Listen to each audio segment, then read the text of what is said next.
بسم اللہ الرحمن الرحیم۔ السلام علیکم ورحمۃ اللہ وبرکاتہ۔ عزیز طلباء، آج آثار السنن کا سبق نمبر 147 ہے اور اس سبق کے اندر ہم دو ابواب پڑھیں گے۔ پہلا باب ہے باب الفتح علی الامام، امام کو لقمہ دینا۔ اس باب کے تحت علامہ نووی رحمہ اللہ تعالی نے ایک حدیث ذکر کی ہے جس میں یہ بیان ہوا ہے کہ نماز میں لقمہ دینا جائز ہے یا نہیں۔ اس کی کیا تفصیل ہے ہم آج کے سبق میں یہ بھی پڑھیں گے اور ساتھ میں اس حدیث کا ترجمہ اور تشریح بھی پڑھیں گے۔ باب الفتح علی الامام، اس کے جو تحت جو حدیث ہے وہ ہے عن عبداللہ ابن عمر رضی اللہ تعالی عنہما ان النبی صلی اللہ علیہ وسلم صلی صلاة فقرأ فیہا فلبس علیہ فلما انصرف قال لأبی اصلیت معنا قال نعم قال فما منعک، رواہ ابو داود والطبرانی وزاد ان تفتح علی واسنادہ حسن۔ حضرت عبداللہ ابن عمر رضی اللہ تعالی عنہما سے روایت ہے کہ نبی کریم صلی اللہ علیہ وسلم نے نماز ادا فرمائی، فقرأ فیہا فلبس علیہ، اس میں قرات کی تو آپ کو متشابہ لگ گیا، قرات جو ہے وہ متلبس ہو گئی۔ فلما انصرف، جب آپ نماز سے فارغ ہوئے، قال لأبی، تو ابی رضی اللہ تعالی عنہ سے کہا اصلیت معنا، کیا آپ نے بھی ہمارے ساتھ نماز پڑھی ہے؟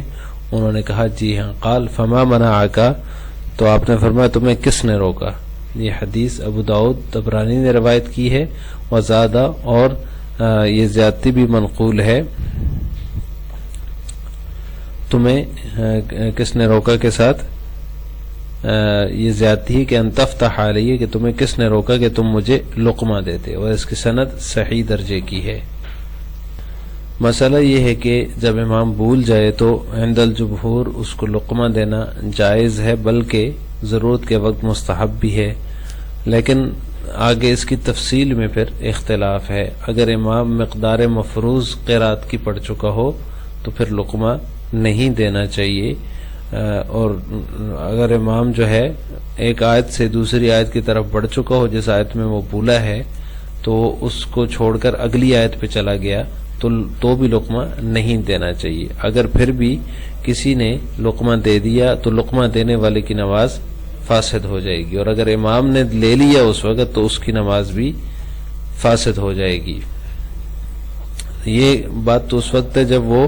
اپنے امام کو لقمہ دے رہا ہو، اور اگر کوئی اپنے امام کے علاوہ کسی اور کو لقمہ دے تو احناف اور مالکیہ کے ہاں اس کی نماز فاسد ہو جاتی ہے، جبکہ امام احمد بن حنبل رحمہ اللہ تعالی کے نزدیک نماز مکروہ ہوتی ہے۔ اپنے امام کے علاوہ کسی دوسرے کو لقمہ دے، چاہے وہ نماز میں ہو یا نماز میں نہ ہو۔ ویسے ہی کوئی پڑھ رہا تھا، ساتھ میں یہ نماز پڑھ رہا ہے اور برابر میں کوئی تلاوت کر رہا ہے، تو وہ بھول گیا تو اس نے نماز میں سے اس کو لقمہ دے دیا، یا پھر یہ کہ کوئی دوسرا نماز پڑھ رہا ہے اور یہ بیٹھ کے تلاوت کر رہا ہے، تو نماز پڑھنے والا بھولا تو اس نے اس کو لقمہ دے دیا۔ کسی اور کو لقمہ دینا یہ صحیح نہیں ہے، اس سے نماز فاسد ہو جاتی ہے۔ آج کے سبق میں ہم جو دوسرا باب پڑھیں گے، سبق نمبر 147 میں، وہ ہے باب فی الحدث فی الصلاۃ، نماز میں کسی کو حدث لاحق ہو جائے تو وہ کیا کرے۔ تو اس میں بنا علی الصلاۃ کا مسئلہ بیان کیا جاتا ہے، یہ جائز ہے یا نہیں، اس کی تفصیل ہم آج کے سبق میں پڑھیں گے۔ اس باب میں علامہ نووی رحمہ اللہ تعالی نے 5 احادیث ذکر کی ہیں جن میں بنا علی الصلاۃ کا مسئلہ بیان ہوا ہے کہ اگر نماز میں حدث لاحق ہو جائے تو وضو بنا کر دوبارہ اسی جگہ سے نماز شروع کرنا جہاں سے رہ گئی تھی، جہاں اس کو حدث لاحق ہوا۔ تو آج کے سبق میں ہم ان احادیث کا ترجمہ، تشریح اور تفصیل پڑھیں گے۔ باب فی الحدث فی الصلاۃ، یہ باب ہے نماز میں بے وضو ہو جانے کے بیان میں۔ اس کی پہلی حدیث عن علی بن طلق رضی اللہ تعالی عنہ قال قال رسول اللہ صلی اللہ علیہ وسلم اذا فسا احدکم فی الصلاۃ فلینصرف فلیتوضأ ولیعد صلاته، رواہ الثلاثہ وحسنہ الترمذی وضاعفہ ابن القطان۔ اس کو اصحاب ثلاثہ نے روایت کی، ترمذی نے اس کی تحسین کی ہے اور ابن قطان نے اس کو ضعیف قرار دیا ہے۔ اس باب کی دوسری روایت عن عائشہ رضی اللہ تعالی عنہ قالت قال رسول اللہ صلی اللہ علیہ وسلم من اصابہ قیء او رعاف او قلس او مزی فلینصرف فلیتوضا ثم یبنی على صلاته وهو في ذلك لا يتكلم رواه ابن ماجہ وصححہ الزیلعی وفی اسنادہ مقال۔ حضرت عائشہ رضی اللہ تعالی عنہا سے مروی ہے، وہ فرماتی ہیں رسول اللہ صلی اللہ علیہ وسلم نے فرمایا جس شخص کو قے، نکسیر او قلس الٹی او مزی یا مزی لاحق ہو جائے تو وہ لوٹ جائے اور وضو کرے، ثم لیبنی علی صلاتہ پھر اپنی پہلی نماز پر بنا کرے، وہو فی ذلک لا یتکلم جبکہ اس دوران اس نے کلام نہ کیا ہو، بات نہ کی ہو۔ اس کو ابن ماجہ نے روایت کیا اور زیلعی نے اس کو صحیح قرار دیا ہے، وفی اسنادہ مقال، اور اس کی سند میں کلام موجود ہے۔ عزیز طلبہ، مسئلۃ البنا یہ ہے، بنا کا مسئلہ یہ ہے کہ اگر کسی شخص کو نماز میں حدث لاحق ہو جائے تو اسے چاہیے کہ وہ وضو دوبارہ کرے، اور جہاں سے نماز اس نے چھوڑی تھی، جہاں تک ہو چکی تھی نماز، وہیں سے وہ نماز شروع کر کے اس کو پوری کرے، اس کو مسئلہ بنا کہا جاتا ہے۔ اور اگر یہ امام ہے جس کو حدث لاحق ہوا ہے تو وہ کسی کو اپنا خلیفہ بنا کر جائے گا، اور خلیفہ بنانے کا طریقہ یہ ہے کہ کچھ جھکا ہوا سر جھکا کر، اپنا کچھ سر جھکا کر ناک کے اوپر ہاتھ رکھے اور اس طرح جو ہے وہ ظاہر کرے جیسے کہ اس کی نکسیر آ رہی ہے ناک سے، تو وہ اس طرح سے نکل جائے گا، اور جو ہے اگلی ہی صف سے، اپنے متصل صف سے کسی شخص کو اپنا خلیفہ بنا کر جائے گا، اس کو پکڑ کر آگے کر لے، کوئی بات نہ کرے بلکہ اشارے سے اس کو آگے کر دے پکڑ کر، اور اشارے سے اس کو آگے کر کے کہہ دے کہ مجھے بتا دے کہ وضو حدث لاحق ہوئے، میں وضو بنانے جا رہا ہوں۔ تو یہ بنا کا جو مسئلہ ہے یہ احناف کے ہاں جائز ہے، امام شافعی رحمہ اللہ تعالیٰ کے ہاں جائز نہیں ہے۔ احناف کے دلائل جو ہیں وہ اس باب کی پہلی حدیث جو ہے، حدیث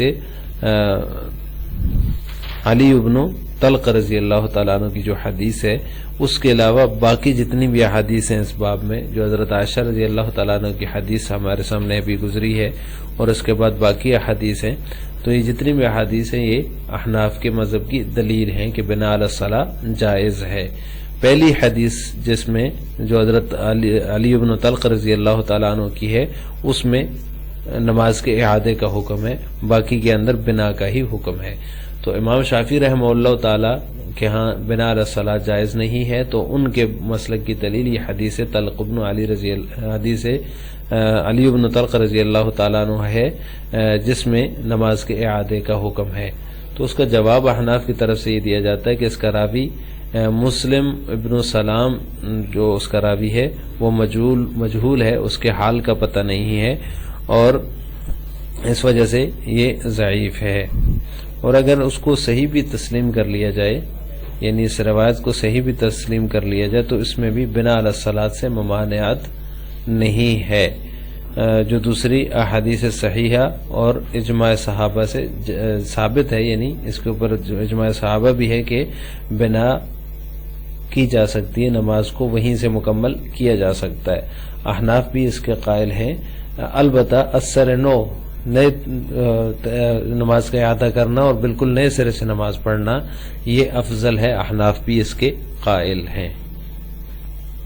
اس باب کی تیسری روایت عن عبداللہ بن عمر رضی اللہ تعالی عنہما انہ کان اذا رعف انصرف فتوضا ثم رجع فبنا ولم يتكلم رواہ مالک و اسنادہ صحیح۔ حضرت عبداللہ بن عمر رضی اللہ تعالی عنہما سے روایت ہے،